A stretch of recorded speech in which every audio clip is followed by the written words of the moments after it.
दोस्तों प्रश्न नंबर 87 आप देखेंगे तो ये एक समबाहुभुज का प्रश्न है।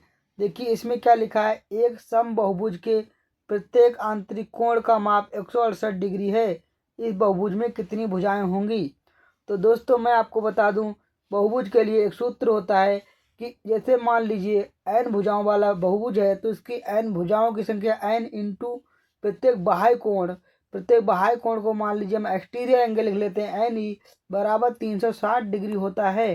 तो इस सूत्र से अगर आपसे बाह्य बाह्य एंगल का मान पूछा जाए तो आप इसे एन से डिवाइड कर दीजिए, और अगर भुजाओं एन क्या है, भुजाओं की संख्या है। अब बहुभुज दोस्तों क्या हो सकता है, भुजाओं की संख्या मैं लिख देता हूँ यहाँ पे, एन का मान भुजाओं की संख्या और ई का मान होता है एक्सटर्नल एंगल, यानी प्रत्येक बहिष्कोण कहें या बाह्य कोण का माप होता है। ठीक है, तो ई को क्या है, बहिष्कोण, कहीं कहीं आपको बहिष्कोण लिखा हुआ मिलेगा तो कहीं कहीं आपको बाह्य कोण लिखा हुआ मिलेगा, तो इसे हम लिख देते हैं बाह्य कोण। ठीक, एक बाह्य कोण का मान है ई। ठीक है, तो इस सूत्र की सहायता से हम भुजाओं की संख्या निकालेंगे तो एन का मान निकाल लेते हैं, ई से डिवाइड कर देते हैं, और बाह्य कोण का मान निकालना होता है तो भुजाओं की संख्या से हम भाग कर देते हैं। तो दोस्तों ये वाला सूत्र आप नोट कर लीजिए। अब हम आपको तरीका बताते हैं कि इस तरह का प्रश्न कैसे हल करते हैं। ठीक है, देखिए मैं आपको दो चीज़ बातें बताऊंगा। प्रत्येक बहुभुज में, जैसे बहुभुज समबाहुभुज का प्रत्येक बाह्य कोण बराबर होता है, चाहे अगर 20 डिग्री का तो सारे 20 डिग्री के होंगे और 10 डिग्री का तो सारे 10 डिग्री के होंगे। ठीक है, और इम्पोर्टेंट बात क्या बता दूं, प्रत्येक बहुभुज के आंतरिक कोण और बाह्य कोण का मान 180 डिग्री होता है। आंतरिक कोण आई लिख दिया मैंने इंटरनल एंगल, और बाह्य कोण के लिए एक्सटर्नल एंगल के लिए ई लिख दिया। इनका मान 180 डिग्री होता है। अगर आपको आंतरिक कोण दे रखा हो तो यहाँ से आप बाह्य कोण का मान निकाल सकते हैं, और बाह्य कोण का मान दे रखा हो तो आंतरिक कोण का मान निकाल सकते हैं। अब देखिए यहाँ पे आंतरिक कोण और बाह्य कोण का मान 180 डिग्री होता है, तो हमको यहाँ पे क्या दे रखा है, आंतरिक कोण दे रखा है, यानी आई का मान हम यहाँ पे 168 डिग्री रख देंगे तो ई का मान हमको मिल जाएगा। ई का मान कितना आ जाएगा, 180 माइनस, ऐसे कर देंगे देखिए, प्लस बराबर 180 है।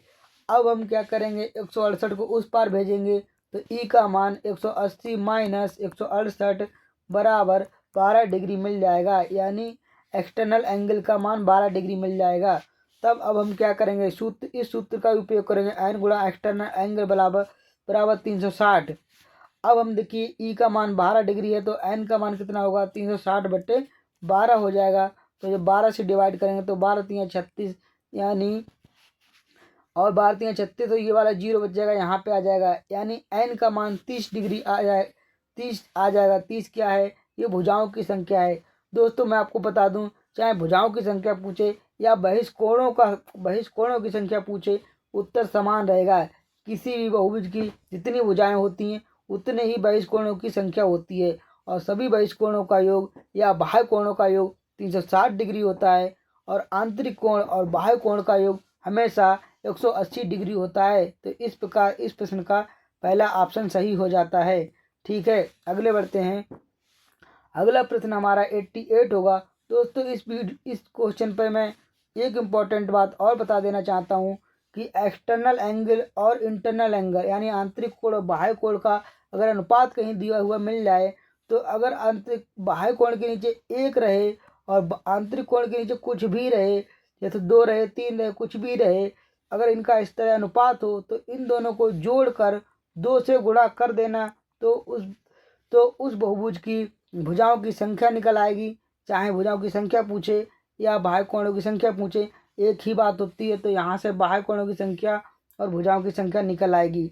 ठीक है, जैसे इसी सवाल को मैं उस तरीके से करके दिखाता हूँ।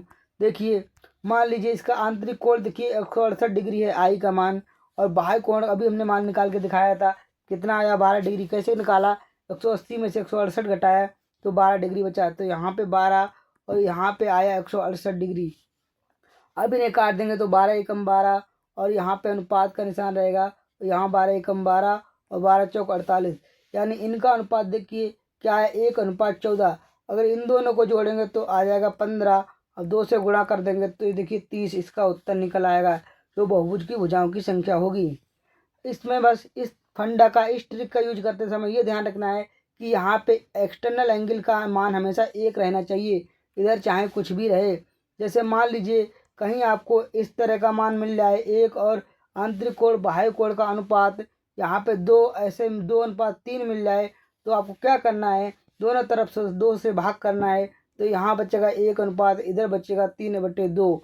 अब इन दोनों को जोड़ दीजिए, ये 3/2 और 1 को जोड़ेंगे तब क्या बनेगा, 1 + 3/2। तो 2 एकम 2 3 5, यानी 5/2 गुणा 2 हो जाएगा। तो 2 से हम काट देंगे इन 2 को, तो भुजाओं की संख्या 5 आ जाएगी। ठीक है, तो ये पंचभुज हो जाएगा। इस तरह हम प्रश्नों को हल करेंगे। तो इस